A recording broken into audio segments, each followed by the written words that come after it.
part 2 of what is private banking and what the black card means. So please watch part 1 in full for this to make sense to you. I covered what it takes to generate income in part 1, and today I explain how your spending decisions shape your life. So once you have an understanding of how your client makes their money and also how they spend their money, then you're able to give them advice about how they can achieve their goals, right? So on my second quadrant, you'll see this is now where you get to see where or how your client spends their money. So it's either they're going to spend it, or they're going to save it, or they're going to invest it.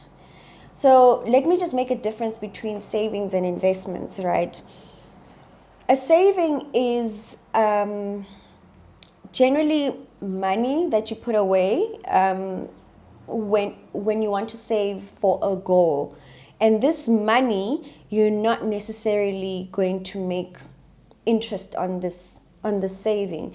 You're really, for example, if you want to go on holiday, you're just saving money to go on a holiday, and you're not expecting that much in return from that money that you're putting away, right? But investing is now when you start buying assets, like real assets that are going to provide you real income and maintain your wealth, right? In this quadrant, it's important to note that how you spend your money will determine whether you exist. And what I mean by that is whether you're just paying the bills or you create wealth. So the decisions are in the spending, saving, or investing. Wealth is built by buying assets, period. And the real definition of an asset is something that you own that generates income, right? So most of us are stuck in this quadrant. We are not moving into the creating or generating wealth because we earn money and then we spend it all. And then some of us are even worse. What we do is we use debt to feed a lifestyle. And then we find ourselves being those hamsters,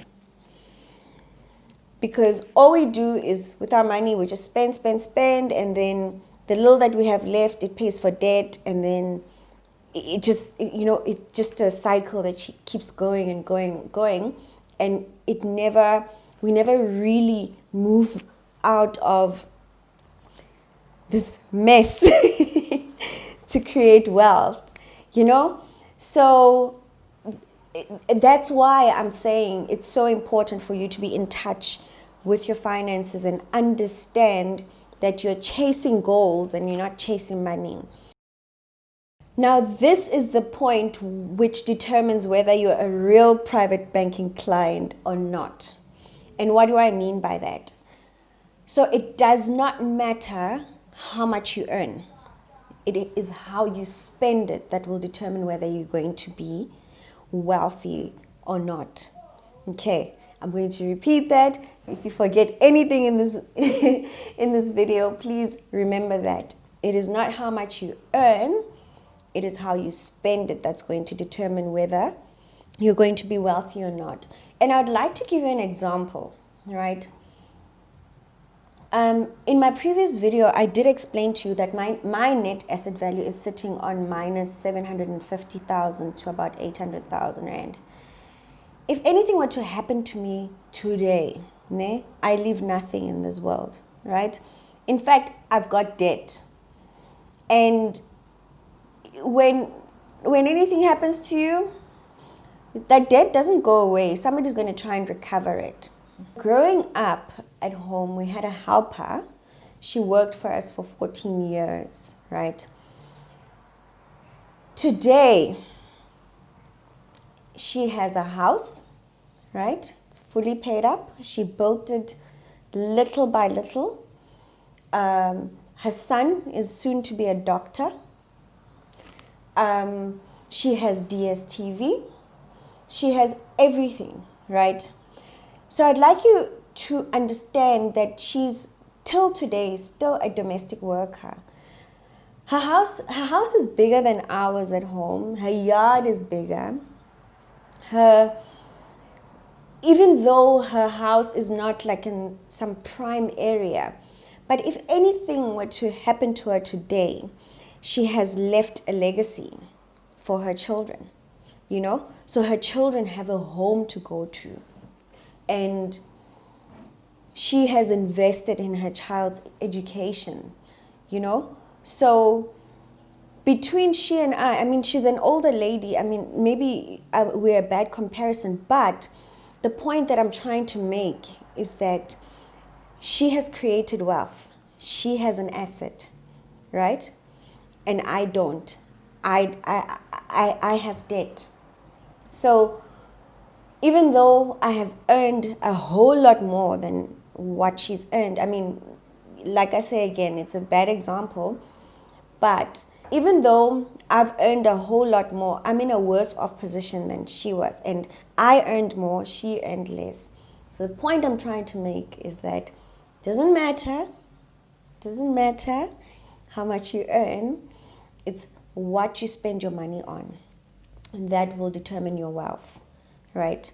So we need to get out of that hamster mode, all of us, because the majority of us are there. The real private banking clients are the ones that are employing us, but I'll get to that in a moment because I'll explain a little bit about what is it that they're doing and maybe how they got to where they are and how they just keep getting richer and richer. I mean, I don't know if you know what the Gini coefficient is, but the Gini coefficient is an index that measures the inequality.